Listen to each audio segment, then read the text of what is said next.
Margaret Hayes had worked in elegant homes for 30 years, but the Morrison estate still took her breath away each morning. At 58, she'd learned that marble floors and crystal chandeliers didn't make a house warm. People did. And lately, the grand bedroom on the third floor had felt anything but warm. She paused outside the nursery door, hearing the wails that had echoed through the mansion for weeks. Little Daniel Morrison, just 4 months old, hadn't stopped crying since coming home from the hospital. Margaret smoothed her gray uniform and touched the silver cross at her neck, a habit from her own mother. Gone now 20 years. Inside, she found Thomas Morrison pacing with his son. The man looked nothing like the confident entrepreneur whose face graced business magazines. His dark hair stood in all directions. His dress shirt wrinkled, his eyes hollow with exhaustion. 3 pediatricians stood nearby, their expressions a mix of concern and frustration. "His vitals are perfect, Mr. Morrison," Dr. Chen said gently. "There's no medical reason for the crying. Some babies are simply fussier than others." Thomas held Daniel closer, but the baby only cried harder, his tiny face scrunched and red. "There has to be something. Please, it's been 6 weeks." Margaret had raised 4 children of her own in a small apartment in Baltimore. She knew the sound of a baby in distress, and she knew the sound of a baby who needed something the doctors couldn't prescribe. She'd been watching, waiting for the right moment. Perhaps it was now. She stepped forward quietly. "Mr. Morrison, may I?"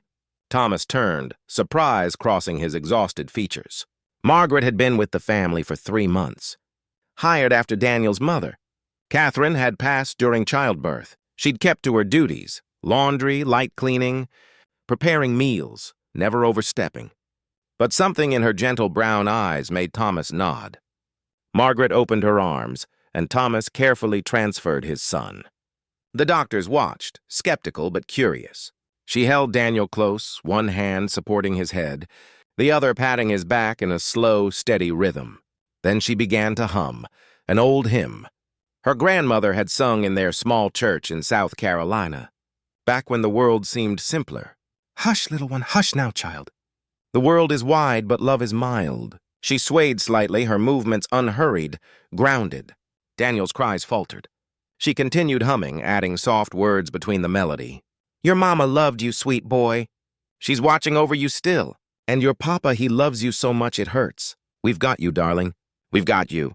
The room fell silent except for Margaret's gentle voice. Daniel's cries softened to whimpers, then to quiet breathing. His small hand grasped her finger.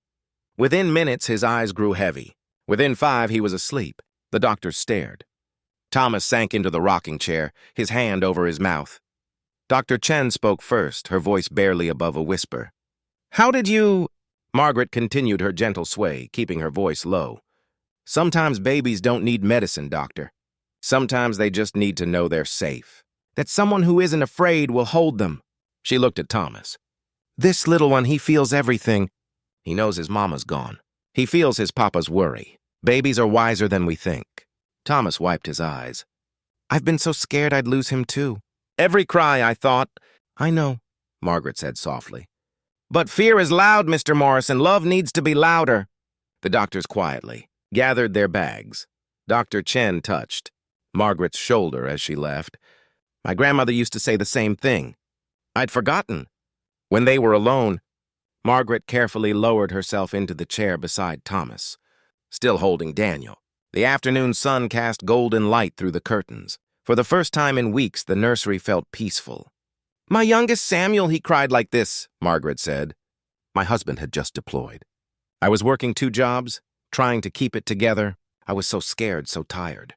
One night, my neighbor, Mrs. Patterson, she was 70-something, she came over. She took Samuel from my arms and said, "Chile, you can't pour from an empty cup." She sat with me while I slept. Taught me that asking for help isn't failing. It's wisdom. Thomas watched his son sleep peacefully in Margaret's arms. I kept thinking I had to be strong, had to figure it out alone. Catherine would have known what to do. Catherine would have asked for help, Margaret said gently. "Strong people do." "I don't know how to do this without her," Thomas whispered. "You're not without her. She's in every breath this child takes, and you're not alone." Margaret met his eyes. You've got good people around you, Mr. Morrison. Let them help carry this. Over the following weeks, something shifted in the Morrison house. Margaret showed Thomas how to hold Daniel with confidence instead of fear, how to read his different cries, how to be present without anxiety. Thomas began to smile again. He'd sit with Margaret in the evenings. Daniel content between them, and they'd talk about Catherine, about loss, about the strange journey of grief. She'd like you, Thomas said one evening. Catherine. She always said the best people were the ones who showed up. Margaret smiled. She sounds like she was wise. She was. We met at a charity event. I was giving some speech about corporate responsibility. And afterward, she told me I'd used too many big words. Said if I really wanted to help people, I should try talking like one. He laughed softly. I fell in love right there. She saw who you really were, Margaret said. I think I'd forgotten who that was. These past months, I'd become just fear and grief. Daniel stirred, and Margaret handed him to his father. Thomas took him naturally now, with the ease born of practice and love. The baby settled against his chest. Look at you, Margaret said warmly. A natural papa. Thomas's eyes grew bright. Thank you, Margaret, for everything, for seeing what we needed. She patted his hand. That's what we do for each other, Mr. Morrison. We show up. We hold each other. We remember that the simple things, a gentle touch, a kind word, being present, those are the things that heal. 6 months later, on a crisp autumn afternoon, Thomas found Margaret in the kitchen preparing Daniel's bottle. The baby babbled happily in his bouncer nearby, reaching for the sunlight streaming through the window. Margaret, I need to talk with you. She turned, reading his serious expression. Is everything all right? More than all right. He pulled out a chair. Please sit. She did, curious. I've been thinking about something Catherine said once.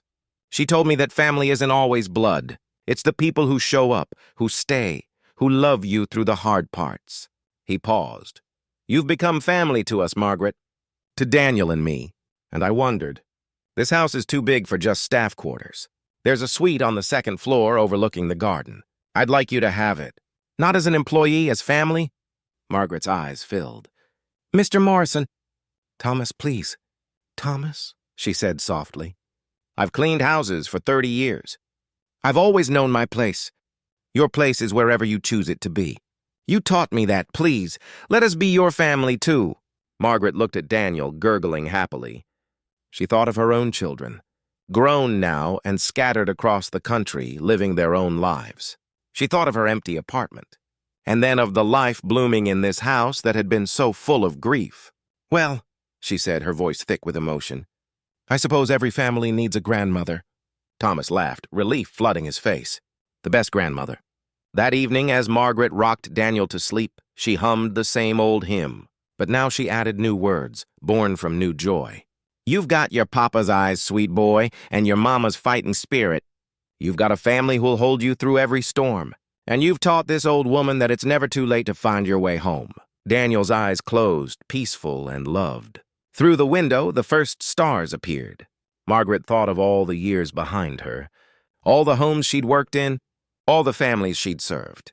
But here, in this moment, she wasn't serving. She was belonging. Sometimes, she thought, the greatest gifts come wrapped in the simplest packages. A crying baby, an exhausted father, a gentle touch, and the reminder that we all need each other, that kindness builds bridges, that showing up is sometimes the bravest thing we can do. In the doorway, Thomas watched his son sleep in Margaret's arms.